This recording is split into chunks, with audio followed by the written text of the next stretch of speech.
ಅಧಿಕಾರ ನನ್ನಲ್ಲಿದೆ, ನಾನು ಏನ್ ಬೇಕಾದ್ರೂ ಮಾಡ್ಬೋದು. RCB ಟೀಮ್ ಅವರಿಗೆ ಇಂಥ ಒಂದು ಕೆಟ್ಟ ಕಾರ್ಯಕ್ರಮಕ್ಕೆ ಅಲ್ಲಿಂದ ಇಷ್ಟು ಬೇಗ ನಾವು ಬರ್ಬೇಕಿತ್ತ ಅಂತ ಅನ್ನಿಸ್ಬೇಕು. ಬೇಡ ಬೇಡ ಕಾರ್ಯಕ್ರಮ ಅಂದವ್ರ ಮೇಲೆ ಎಲ್ಲವನ್ನ ಹೊರಿಸಿ ಸಸ್ಪೆಂಡ್ ಕೂಡ ಮಾಡಿದ್ದಾರೆ. ಆ ಕಪ್ ಕೊಡೋದನ್ನ ನೋಡಕ್ ಬಂದಿದ್ರಲ್ಲ, ಅವ್ರಿಗೆ ಪ್ರೊಟೆಕ್ಷನ್ ಇರಲಿಲ್ಲ. ಇದನ್ನೆಲ್ಲ ನೋಡಿದಂತಹ ನಮ್ ಜನ ನಿಮಗೆ ಮತ್ತೆ ವೋಟ್ ಹಾಕ್ತಾರಾ?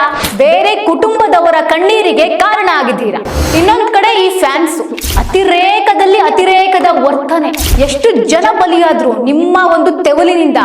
ನಮಸ್ಕಾರ ವೀಕ್ಷಕರೇ, ನ್ಯಾಷನಲ್ ಟಿವಿ ಸ್ಪೆಷಲ್ ಸೆಗ್ಮೆಂಟ್ಗೆ ಸ್ವಾಗತ. ನಾನು ಪಲ್ಲವಿ ಎಂಡ್ರಾಜ್. ಗುಬ್ಬಿ ಮೇಲೆ ಬ್ರಹ್ಮಾಸ್ತ್ರ, ಈ ಮಾತು ಈಗಿರುವಂತಹ ಸದ್ಯದ ಪರಿಸ್ಥಿತಿಗೆ ಮ್ಯಾಚ್ ಆಗೋ ರೀತಿ ಕಾಣ್ತಾ ಇದೆ. ಮಾಡಿದ್ಯಾರೋ, ಅನುಭವಿಸಿದ್ಯಾರೋ, ತಗಲಾಕೊಂಡಿದ್ದು ಇನ್ಯಾರೋ. ತಾನು ಸೇಫ್ ಆಗಬೇಕು ಅಂದರೆ, ನಾನು ರಾಜ್ಯದ ಜನರ ಮುಂದೆ ಒಳ್ಳೆಯವನಾಗಬೇಕು ಅಂದರೆ ಅಧಿಕಾರ ನನ್ನಲ್ಲಿದೆ, ನಾನು ಏನು ಬೇಕಾದರೂ ಮಾಡ್ಬೋದು. ಮ್ಯಾಚ್ ಗೆದ್ದು 24 ಗಂಟೆ ಒಳಗಡೆ ಬೆಂಗಳೂರಿಗೆ ಕಳಿಸಿದ್ದು ಯಾರು? ಹೋಗಿ ರಿಸೀವ್ ಮಾಡಿ ಅವರಿಗೆ ಫ್ಲವರ್ ಕೊಟ್ಟು ರೀಲ್ಸ್ ಮಾಡಿಕೊಂಡು ವಿಡಿಯೋ ಮಾಡಿಕೊಂಡು ಫೋಟೋ ತೆಕ್ಕೊಂಡು ಬಂದು ಈ ಕಡೆ ಸನ್ಮಾನ ಮಾಡಿದ್ದು ಮತ್ಯಾರೋ? ಅಲ್ಲಿಂದ ಅತೀ ಕೆಟ್ಟದಾಗಿ ಕಾರ್ಯಕ್ರಮ ಮಾಡಿದ್ದು ಇನ್ಯಾರೋ? ಆ RCB ಟೀಮ್ ಅವರಿಗೆ ಇಂಥ ಒಂದು ಕೆಟ್ಟ ಕಾರ್ಯಕ್ರಮಕ್ಕೆ ಅಲ್ಲಿಂದ ಇಷ್ಟು ಬೇಗ ನಾವು ಬರಬೇಕಿತ್ತ ಅಂತ ಅನ್ನಿಸ್ಬೇಕು. ಅಷ್ಟು ಕೆಟ್ಟದಾಗಿ ಒಂದು ಕಾರ್ಯಕ್ರಮನ ಮಾಡಿದ್ದು ಮತ್ಯಾರೋ? ಅವ್ರನ್ನ ಆ ಥರದಲ್ಲಿ ಹೋಗಿಬಿಟ್ಟವರು ಇನ್ಯಾರೋ? ಅದಕ್ಕೆ ಕರ್ನಾಟಕದ ಜನತೆಯ ಜೀವಂತವಾಗಿ ಸಾಕ್ಷಿಯಾಗಿದ್ದಾರೆ. ಬೇಡ ಬೇಡ ಕಾರ್ಯಕ್ರಮ ಅಂದವ್ರ ಮೇಲೆ ಎಲ್ಲವನ್ನ ಹೊರಿಸಿ ಸಸ್ಪೆಂಡ್ ಕೂಡ ಮಾಡಿದ್ದಾರೆ. ಇನ್ಕ್ಲೂಡಿಂಗ್ ಯಾವುದೇ ಸಮಾರಂಭದಲ್ಲಾದರೂ ಏನೂ ಆಗದಲೇ ಇರೋ ರೀತಿ ಒಳ್ಳೆಯ ರೀತಿಯಲ್ಲಿ ಒಂದು ಕಾರ್ಯಕ್ರಮ ನೆರವೇರಿಸುವಂತಹ ನಮ್ಮ ಹೆಮ್ಮೆಯ ದಯಾನಂದ್ ಸರ್ ಸೇರಿ ನಿಜಕ್ಕೂ 5 ಜನರನ್ನ ಸಸ್ಪೆಂಡ್ ಮಾಡಿದರೆ. ನಿಜಕ್ಕೂ ಈ ವಿಷಯ ತುಂಬ ಬೇಜಾರಾಗುತ್ತೆ. ಹೇಗೆ ಬರೀ ಈ 5ರದ್ದೇ ಮಾತ್ರ ತಪ್ಪು ಹೇಗಾಗುತ್ತೆ? ಬೇರೆ ಯಾರ್ದು ಕೂಡ ಅಲ್ಲಿ ತಪ್ಪೇ ಇಲ್ವಾ? ಅಂದರೆ ಅಲ್ಲಿ ಅಷ್ಟು ಜನರನ್ನ ಸೇರೋ ರೀತಿ ಮಾಡಿದ್ಯಾರು? ವಿಧಾನಸೌಧದ ಒಳಗಿದ್ದೇ ಎಲ್ಲವನ್ನ ಅರೇಂಜ್ ಮಾಡಿದ್ದೆ. ವಿಧಾನಸೌಧದ ಒಳಗಿದ್ದೇ ಎಲ್ಲವನ್ನೂ ಅರೇಂಜ್ ಮಾಡಿದವ್ರು ಏನೂ ತಪ್ಪೇ ಇಲ್ವಾ ಹಾಗಾದ್ರೆ? ಒಬ್ರು ಹೇಳ್ತಾರೆ ಪ್ರೋಗ್ರಾಮ್ ಬಗ್ಗೆ ನಂಗೇನು ಗೊತ್ತೇ ಇಲ್ಲ ಅಂತ, ಇನ್ನೊಬ್ರು ಹೇಳ್ತಾರೆ ರ್ಯಾಲಿ ಇದೆಯಾ ಇಲ್ವೋ ನಂಗೆ ಗೊತ್ತಿಲ್ಲ ಅಂತ, ಮತ್ತೊಬ್ರು ಹೇಳ್ತಾರೆ ಇನ್ನೂ ನಾವು ಡಿಸ್ಕಸ್ ಮಾಡಿಲ್ಲ ಅಂತ. ಆಲ್ರೆಡಿ ಜನ ಅಲ್ಲಿ ಸೇರ್ಕೊಂಡಿದ್ರು. ಸ್ಟೇಡಿಯಂ ಹತ್ರ ಹೋಗಿ ಅಂತ ಹೇಳಿದ್ರಲ್ಲ, ಅವ್ರ ತಪ್ಪಿಲ್ವಾ ಹಾಗಾದ್ರೆ? ಸಸ್ಪೆಂಡ್ ಆದವ್ರದ್ದು ಮಾತ್ರ ತಪ್ಪ? ಹೊಣೆ ಯಾರು ಹೊತ್ಕೊಳ್ತಾರೆ?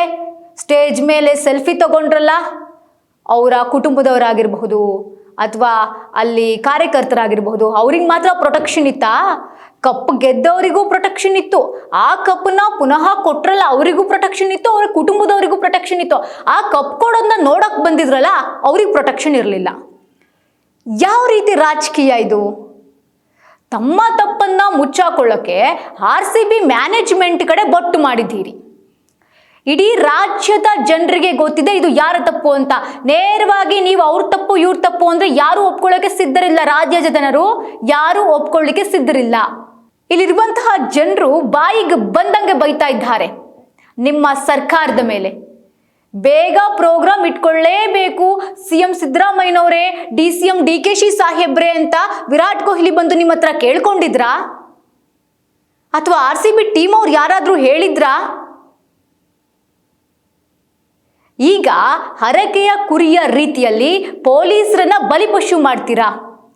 ಇಷ್ಟು ದಿನದ ಸರ್ವಿಸ್ನಲ್ಲಿ ಕಪ್ಪು ಚುಕ್ಕಿ ಇಲ್ಲದವರನ್ನ ಬಲಿಪಶು ಮಾಡ್ತಿದ್ದೀರಾ. ಅದನ್ನ ಪ್ರಶ್ನೆ ಮಾಡಿದವ್ರಿಗೆ ಆವಾಜ್ ಆಗ್ತೀರಾ. ಇದನ್ನೆಲ್ಲ ನೋಡಿದಂತಹ ನಮ್ಮ ಜನ ನಿಮಗೆ ಮತ್ತೆ ವೋಟ್ ಹಾಕ್ತಾರಾ? ಈಗ ನಾನು ಸೇಫ್ ಆಗಬೇಕು ಅಂತ ಬೇರೆಯವರ ಸಂಸಾರದ ಜೊತೆಗೆ ಆಟ ಆಡ್ತಿದ್ದೀರಾ. ಬೇರೆ ಕುಟುಂಬದವರ ಕಣ್ಣೀರಿಗೆ ಕಾರಣ ಆಗಿದ್ದೀರಾ. ಇನ್ನೊಂದು ಪ್ರಶ್ನೆ ಹುಟ್ಕೊಳ್ತಾ ಇದೆ.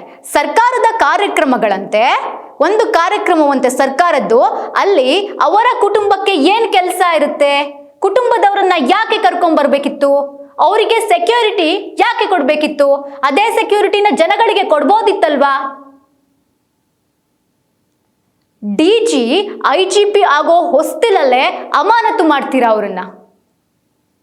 ಇಡೀ ಸೋಷಿಯಲ್ ಮೀಡಿಯಾದಲ್ಲಿ ಪ್ರಶ್ನೆ ಮಾಡ್ತಾ ಇದ್ದಾರೆ ಜನ. ಇದೊಂದು ಸರ್ಕಾರದ ಬೇಜವಾಬ್ದಾರಿ ನಿರ್ಧಾರ ಅಂತಿದ್ದಾರೆ. ಓಕೆ, ಇದು ಇರಲಿ. ಮತ್ತೊಂದು ವಿಚಾರ, ಗಂಭೀರವಾದ ವಿಚಾರ ಅಂತಂದ್ರೆ ಇನ್ನೊಂದು ಕಡೆ ಈ ಫ್ಯಾನ್ಸು ಅತಿರೇಕದಲ್ಲಿ ಅತಿರೇಕದ ವರ್ತನೆ, ನಿಜಕ್ಕೂ ಕೂಡ ಅಸಹ್ಯವಾಗುತ್ತೆ ಅವರು ವರ್ತನೆ ನೋಡಿದ್ರೆ. ನಾವು ಒಂದಷ್ಟು ಡ್ರೋನ್ ಶಾಟ್ಗಳನ್ನ ನೋಡ್ಕೊಂಡು ಇಷ್ಟು ಜನ ಸೇರಿದ್ರು ಅಂತ ಇಷ್ಟು ದಿನ ಹೇಳ್ತಾ ಇದ್ವಿ. ಆದರೆ ಇನ್ಸ್ಟಾಗ್ರಾಮ್ನಲ್ಲಿ ಬರ್ತಾ ಇದ್ದಾವೆ ಒಂದೊಂದು ವಿಡಿಯೋಗಳು ಅತಿ ಕೆಟ್ಟದಾಗಿ ವರ್ತನೆ. ಅಲ್ಲಿ ಹೋಗಿರುವಂಥದ್ದು ನಿಜವಾಗ್ಲೂ ಕೂಡ ಲಾಯಲ್ ಫ್ಯಾನ್ಸ್ ಅಲ್ಲ, ಕೆಲವೊಬ್ರು ರೀಲ್ಸ್ ಹುಚ್ಚಿಗೆ, ಫೋಟೋ ಹುಚ್ಚಿಗೆ, ಸೆಲ್ಫಿ ಹುಚ್ಚಿಗೆ ಹೋಗಿರುವಂಥವರೇ ಜಾಸ್ತಿ ಇದ್ದಾರೆ. ಎಷ್ಟು ಜನ ಬಲಿಯಾದ್ರು ನಿಮ್ಮ ಒಂದು ತೆವಲಿನಿಂದ, ಅಮಾಯಕರು ಸಾವಿಗೀಡಾದ್ರು. ಅಷ್ಟೇ ಅಲ್ದಲೆ ಎಲ್ಲ ವಿಡಿಯೋಗಳು ವೈರಲ್ ಆಗ್ತಾ ಇದೆ. ಒಂದೊಂದು ವಿಡಿಯೋ ನೋಡಿದ್ರು ಕೂಡ ಮೈ ಜುಮ್ ಅನ್ನುತ್ತೆ, ಅಸಹ್ಯಕರವಾಗಿದೆ. ಅಲ್ಲೊಬ್ಬ ಯಾರೋ ಕೋರ್ಟ್ ಮೇಲ್ ನಿಂತಿದ್ದಾನೆ, ಇನ್ನೊಬ್ಬ ಯಾರೋ ಮರದ ಮೇಲೆ ನಿಂತಿದ್ದಾನೆ, ಇನ್ನೊಬ್ಬ ಯಾರೋ ಒಬ್ರು ಮೈ ಮೇಲೆ ಒಬ್ಬ ಬೀಳ್ತಾ ಇದ್ದಾನೆ. ಇಷ್ಟೇನಾ? 11 ಜನರ ಸಾವಿಗೆ ಕಾರಣ ಆಗಿದ್ದೀರಾ. ಇದೆಲ್ಲ ಬೇಕಿತ್ತಾ? RCB ಅವರೇ ಅನ್ಕೋಬೇಕು, ಅಯ್ಯೋ ಇನ್ನೊಂದ್ಸಲ ನಾವು ಕಪ್ ಗೆಲ್ಲೋದು ಬೇಡವೇ ಬೇಡಪ್ಪ ಅಂತ. ಇದೆ, ನಮಗೂ ಇದೆ ಜೋಶು. 17 ವರ್ಷ ಆದ್ಮೇಲೆ 18ನೇ ವರ್ಷಕ್ಕೆ ಕಪ್ ಗೆದ್ದಿರೋದು.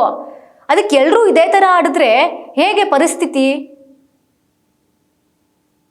KSEA ಕೋರ್ಟ್ಗೆ ಹೋಗಿದ್ದಾರೆ. ನಮ್ದೇನು ತಪ್ಪೇ ಇಲ್ಲ ಸ್ವಾಮಿ, ಸರ್ಕಾರದ್ದೇ ನೇರ ಹೊಣೆ. ಸರ್ಕಾರದ ವಿರುದ್ಧ ಪ್ರಶ್ನೆ ಮಾಡಿದ್ದಾರೆ ಅವರು. ಸರ್ಕಾರ ಯಾವಾಗ KSEAಗೆ ಬೊಟ್ಟು ಮಾಡಿ ತೋರಿಸ್ತೋ ಅವ್ರದ್ದೇ ತಪ್ಪು ಅಂತ ಅವರು ಕೂಡ ಪ್ರಶ್ನೆ ಮಾಡಿದ್ದಾರೆ ಸರ್ಕಾರಕ್ಕೆ. ಒಂದಷ್ಟು ರಿಟ್ ಅರ್ಜಿಯನ್ನು ಕೂಡ ಸಲ್ಲಿಸಿದ್ದಾರೆ. ಕರ್ನಾಟಕದ ಕ್ರಿಕೆಟ್ ನಿಯಂತ್ರಣ ಅಷ್ಟೇ ನಮ್ಮ ಜವಾಬ್ದಾರಿ, ಫ್ಯಾನ್ಸ್ನ ನಿಯಂತ್ರಣ ಮಾಡೋದಲ್ಲ. ಅಲ್ಲಿ ಬಂದು ಗೇಟ್ ಕಾಯೋ ಜವಾಬ್ದಾರಿ ನಮ್ದಲ್ಲ ರೀ, ಅದು ನಿಮ್ಮ ಜವಾಬ್ದಾರಿ, ಪೊಲೀಸರ ಜವಾಬ್ದಾರಿ. ನೀವು ಸೆಕ್ಯೂರಿಟಿ ಅಲ್ಲಿ ಇಟ್ಕೋಬೇಕಿತ್ತು. ನೀವು ಅಷ್ಟು ಅರ್ಜೆಂಟಿಂದ ಕರೆಸಿ ಸನ್ಮಾನವನ್ನ ಮಾಡಿದ್ರಲ್ವಾ, ಯಾಕೆ ಬೇಕಿತ್ತು ನಿಮ್ಗೆ? ಅದು ನಿಮ್ಮ ತಪ್ಪು. ಅವರು ಕೂಡ ಪ್ರಶ್ನೆ ಮಾಡಿದ್ದಾರೆ. ಇವ್ರು ಯಾರಿಗೆಲ್ಲ ಪ್ರಶ್ನೆಯನ್ನ ಮಾಡ್ತಾ ಇದ್ದಾರೆ, ಏನು ಅರ್ಜೆಂಟಲ್ಲಿ ತರಾವರಿಯಲ್ಲಿ ಕಾರ್ಯಕ್ರಮವನ್ನ ಮಾಡಿದ್ರು, 11 ಜನರ ಸಾವಿಗೆ ಕಾರಣರಾದ್ರು. ನಿಜಕ್ಕೂ ಇದೆಲ್ಲ ನೋಡ್ತಾ ಇದ್ರೆ ನಾವು ಎಲ್ಲಿದ್ದೀವಿ, ನಾವು ಎಂತಹ ಸಮಾಜದಲ್ಲಿದ್ದೀವಿ ಅಂತ ಪ್ರಶ್ನೆ ನಮ್ಮಲ್ಲೇ ಒಂದಷ್ಟು ಪ್ರಶ್ನೆ ಕಾಡುತ್ತೆ. ಅದನ್ನ ನಾವು ಯಾರಿಗಾದ್ರೂ ಪ್ರಶ್ನೆ ಮಾಡಿದ್ರೆ ನಮಗೆ ಧಮಕಿ ಹಾಕ್ತಾರೆ. ಸರ್ಕಾರ ಇದಕ್ಕೆಲ್ಲ ಏನು ಉತ್ತರ ಕೊಡುತ್ತೆ ಅನ್ನೋದನ್ನ ಕಾದ್ ನೋಡ್ಬೇಕಾಗಿದೆ. ಇದಾಗಿತ್ತು ಈ ಹೊತ್ತಿನ ಸ್ಪೆಷಲ್. ನೋಡ್ತಾ ಇರಿ ನ್ಯಾಷನಲ್ ಟಿವಿ.